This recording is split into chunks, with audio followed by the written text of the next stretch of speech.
Hello, welcome to Minute of the Apes, the daily podcast where we break down every one of the minutes of the planets of the apes. Say that 3 times fast. While drinking. 1 minute at a time. I'm your host, Todd. Across from me is Sean. Hello. And Richard, you're back with us again for another day. I am. Richard from Zeus Comics. Here I am. So we are up to minute 43, and it begins with a very sad Taylor skulking in the back of a cell and ends with an exterior shot of humans in a cage surrounded by a shroud of gorillas. Is that 2 living humans? We got. Wait, sorry. What are we doing? You were so cute, up, ready to go. I know. No, I was trying to interject your idea of what. A shrewdness of apes. Yeah, because we're surrounded by humanoids. We're surrounded by a crapload of gorillas. Is that a term as Nah. well? Crapload. Oh, well, it is now. Okay. All right, so we got 2 living humans, 2 dead humans, a shrewdness of apes, a gaggle of humanoids, and how many beers? 1, 2, 3, 4, 6 beers drank. Yeah, All right. We're 3 This is episodes in, and you know, to pull back that curtain again, we record these all at one time. A week's worth at a time. Yeah, we try to knock it all out. So by the time we get to Friday, we may not know our names anymore, but we still love Planet of the Apes. Yes. Joining us as always. Well, we've already said that. My God, how many beers have you had? Well, I wanted him to get his plugs in at the beginning and then at the end as well. All right, No, I'm good. Get your plug in again. Tell people. Zeus Comics. We're sitting in Zeus Comics right now. We're surrounded by Toys and comics. a shrewdness of comics and collectible crap. A nerdness of comics. Yes, a pop of culture. If There you will. go. A pop of culture. that needs to be your byline where you put that pop of A culture. pop of culture. But it's one of those places. Go check it out online. ZeusComics.com. When I was doing the research to make sure I had the stuff to toss to you so you could advertise your stuff, being the Batman fan I am, I get lost in the site looking for Batman stuff. But it's tons of stuff beyond that as well. Pretty much anything they want to find, comic-wise, pop culture-wise. Exactly. And if they make some new Planet of the Apes merchandise, we for sure get it. But there's nothing being made right now. Which sucks. Well, they do have the is a Star Trek / Planet of the Apes crossover still going on? Well, there are some comics. Yeah. Yes. I mean, there's a what? There's a Star Trek / Planet of the Apes. Yeah. The comics. collection I hasn't didn't know come out yet, but they have this series of comics. Yeah. Oh my God, I may have to read Isn't that fun? That's a lot of And fun. then there are Green Lantern / Green Planet Lantern, of the Apes. Planet of the Apes. Wait, did they do Green Lantern, Planet of the Apes? I think they did. Or they're Green going Lantern, to. Star Trek. Maybe it's coming out. Maybe it hasn't come out. Maybe it yet. has come out. I don't know. I'll dig around the back issues in a second and confirm or deny. Hey, I'm 2 beers in. So Get I on don't your know. computer and find out. I'll say this: anybody that listens in the Dallas area, if you've not come here, you're missing out. Mecca. It is Mecca. It's one of the best comic book stores that I've been in this area. It's a great free comic book day location. Absolutely. It's a great local comic book shop. Oh, I brought my daughter down here, and as soon as I said I was coming tonight, she told me, "Have fun." She knew it was my nerd moment. All right, so we kind of behind the scenes had already spoken about when we were getting ready for this some of the themes that were in these minutes. Right. This minute itself really focuses on the sexism because right away the first thing I have is that Bright Eyes gets a present from Zero. The present isn't a sugar cube, or food or clothing or anything. it's a woman. What is the biggest thing you can give a man? Right. Especially a man on an alien world with apes talking English. What does he want most? Biscuit. A really pretty introducing as woman. Right. And it was, it was kind of funny when Todd and Sean got here. I immediately started talking about all this stuff and like, no, save it. We got to quit talking about it. But this moment, I mean, we saw a little bit of it at the beginning when Taylor and Landon were talking about the astronaut that passed away. Right? There was this weird sense of them passing her off as if she was just some type of sex bot. Right. And we get into this moment, and Zira is like, the guard says, this is the one you want, a doctor, and it's the unnamed woman at this point. And Zira says, yes, thank you. Hey, Bright Eyes, I've got a present for you. And she puts this savage woman into the cell with Taylor, and he's fine with it. Like, he's not shocked or surprised or alarmed. I mean, he might as well have been licking his fingers. He was so excited. And this also goes back to the point from the previous minute. He's still not trying to communicate that, look, hang on. I understand. Run my hand over the bars, do anything, bang something, and get people to pay intelligent. attention. I don't want a piece of ass right now. I want you to understand that I can understand what you're saying. Right. I can communicate. I mean, the thing that's fascinating about this is that's the ape's impression of man. He wants a sugar cube. He wants to rob our crops. And he wants to He kill wants us. sex. Yeah. Well, she's a psychologist, and everything about what she sees, though, is their base level. It's never any kind of thought process beyond it. She thinks he's only From about her one perspective, thing. But shouldn't she be the one that, I know where you're going with that, but shouldn't she be the one that's trying to prove, no, there are more. I see in him, but she adheres to it. Maybe she's never seen more than that. That's all All I know is when my dogs do something good, I give them a dog bone. I don't go and say, here, mate with somebody else. It's the creepiest damn thing in the whole world. Well, I mean, even creepier than that is how excited the apes are to see, like, they are just leeringly close to... Well, there's even a giggle. No, she giggles. Zira is the one who kind of giggles when she gets put in the cage. And I was like, did she just kind of chuckle? That was weird. So it wasn't my imagination, right? I mean, the apes around them, Julius and the other guard apes, they were really hot when unnamed to try woman when comes she in and gets put in the cell with him, they were kind of like titillated by it, right? Well, and I've even got that the gorillas are giggling too. I made that note too. So they're all kind of. Well, is it this minute where the ape brings her forward and he seems to kind of like slightly manhandle her a little bit? Yeah. It looked a little aggressive, like oh, dirty. It was. I mean, I've read stories, and it's disgusting to think about, where there have been orangutans that have been shaved, and people have used those as sex objects. But I don't understand the desire to see another species mate as being something fun to arouse yourself. Well, that also goes back to the fact that the humans are all watching too in the background. The people in the cage, they're all that makes leering sense for them. But they're all leering forward, and there's something, and I don't think they're trying to say anything about human sexuality in this moment. I think it's just a sign of the times. Baseline. This is desires. Wants, needs, desires. That's all it is. And they're all leering. They're all watching. I can understand other monkeys getting aroused watching other monkeys have sex.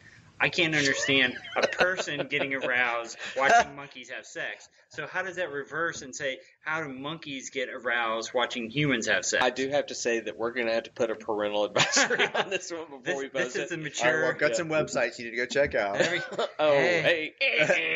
No, I'm saying I don't see it. So at this point we've got, we have, what was the astronaut's name? Stewart. We have Stewart. The female, yeah. We've got Zira. We got Zero. Those are two females. We've got Savage Woman. And we've got, unnamed Savage Woman. Savage Woman, right? I mean, we'll get her named at some point. But we've also got this interesting comparison of what we have now kind of put upon as societal's explanation for race and oppressive culture and supremacy and all those kinds of things. What can we say so far about the status of women? Well, is anyone interested in the fact that the apes don't seem to look down upon women? Zira's never looked down upon. She's actually rather revered. It's not the fact that she's a woman. It's the fact that she's a chimpanzee is not moving her ahead in society. Now, granted, it is this era where there's always like the token female on the cast, the token movies and things like that. Be a cast of like 10 people, and 9 of them are men and 1 of them are women, or 1 of them is a woman. So I suppose it's not. We shouldn't read anything into the fact that Zira is the only female ape that we see in leadership. Up to this point. That's true. Right? But she is also a scientist. So there is something subtly being said about the role of women in this society, that we have a scientist who's a woman. And she's also, and a revered because scientist. You go back to it, and I forget the other guy that when they're about to do the transfusion that throws out haven't you talked to Dr. Zeus for me or something like that. He has some line where he's looking to her for help, and that's you think about what they're saying about human females are nothing but sex pots and bikinis. And I think that there were actually a female that was an assistant to Dr. Zeus that they sent out to get some other tools or something like that. I don't remember that. Earlier when they were doing the blood transfusion part. So we've got Charlton Heston Taylor, who's been just a chauvinist this entire time. He's had no regard for women whatsoever.